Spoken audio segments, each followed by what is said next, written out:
आज के समय में इंटरनेट और किताबों से तरह तरह का ज्ञान प्राप्त करने के बाद हम अपने ही ज्ञान से इतने बड़े होते हैं कि वही ज्ञान हमारे ध्यान में सबसे बड़ी बाधा बन जाती है।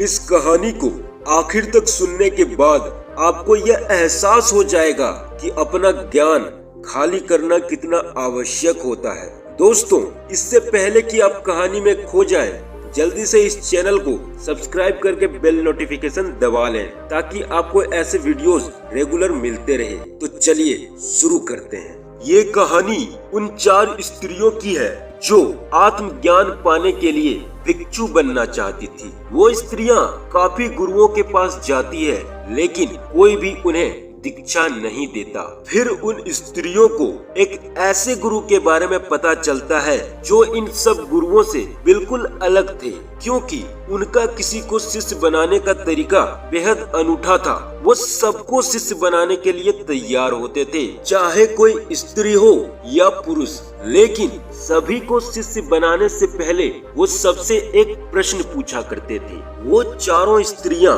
बहुत ही आशा के साथ उस गुरु के पास जाती है। उनके पास पहुंचकर वो उन्हें प्रणाम करती है। तब वो गुरु उनसे आने का कारण पूछते हैं। तब वो चारों स्त्रियां कहती है कि गुरुदेव, हमने अपने जीवन में मन की शांति खोजी, लेकिन वो शांति हमें कहीं नहीं मिली, जिसकी तलाश में हम न जाने कब से कहां उसके लिए भटक रहे हैं। हम आपसे दीक्षा लेकर भिक्षु बनना चाहती हैं और परम सत्य की खोज में लगना चाहती हैं। लेकिन गुरु कहते हैं, ठीक है, मैं तुम्हें दीक्षा दूंगा, लेकिन उसके लिए तुम्हें मेरे एक प्रश्न का उत्तर देना होगा।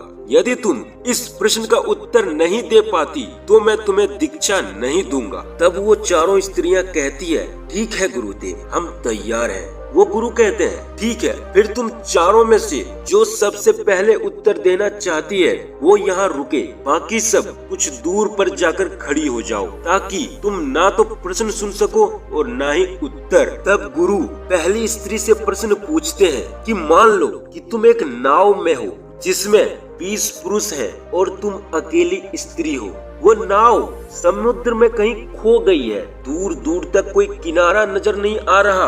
अचानक तुम लोगों को एक अनजान टापू दिखता है। तुम लोग उस टापू की तरफ बढ़ने लगते हो। तुम्हें ये बात मालूम है कि उस नाव में 20 पुरुष हैं और तुम अकेली स्त्री हो, और तुम सोच रही हो कि उस अनजान टापू पर पहुंचने के बाद तुम्हारे साथ क्या होगा। तब वो गुरु स्त्री से पूछते हैं कि तुम इस स्थिति में क्या करोगी। तब वो स्त्री कहती है, मैं ऐसी स्थिति में इज्जत बचाने के लिए समुद्र में छलांग लगा दूंगी, अपनी जान दे दूंगी। शायद आप में से कुछ लोगों को उस स्त्री का उत्तर सही लगा होगा, लेकिन वो गुरुदेव उस स्त्री से कहते हैं, तुम अब जा सकती हो, तुम्हारा उत्तर गलत है। जो हुआ ही नहीं उसके लिए तुम्हें अपने आप को दंड देने की क्या आवश्यकता है। उस स्त्री ने ये उत्तर बहुत सोच समझ कर दिया था, लेकिन गुरु कह रहे थे ये उत्तर गलत है, और वो स्त्री बहुत ही निराश होकर वहाँ से चली जाती है। अब दूसरी स्त्री आती है और गुरुदेव उससे भी वही प्रश्न पूछते हैं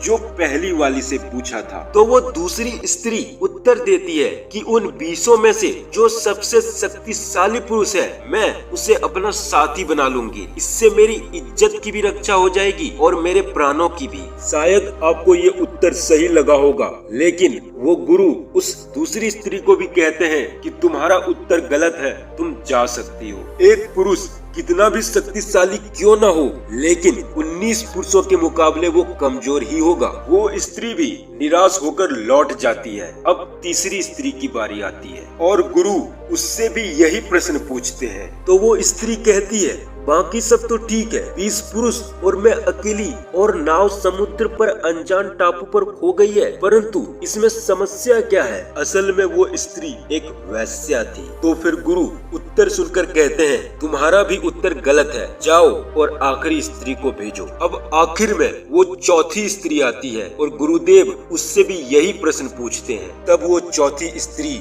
हाथ जोड़कर और सर झुकाकर कहती है, हे गुरुदेव, मुझे पता नहीं मैं इस स्थिति में क्या करूंगी, कृपया आप ही मुझे इसका उत्तर दें। तब गुरुदेव खुश होकर कहते हैं, चलो जाने के लिए तैयार हो जाओ। जिसके पास पहले से कोई बनावटी उत्तर ना हो वही सही उत्तर खोज सकता है। वो गुरु उसको दीक्षा देते हैं और वो स्त्री परम सत्य की खोज में लग जाती है। दोस्तों, कमेंट सेक्शन में आप लोग बताएं कि आपने इस कहानी से क्या सीखा और आप इस कहानी के बारे में क्या सोचते हैं। और हमारे चैनल से जुड़े रहने के लिए इस चैनल को सब्सक्राइब करके बेल नोटिफिकेशन जरूर दबा लें। तो चलिए फिर मिलते हैं अगले वीडियो में।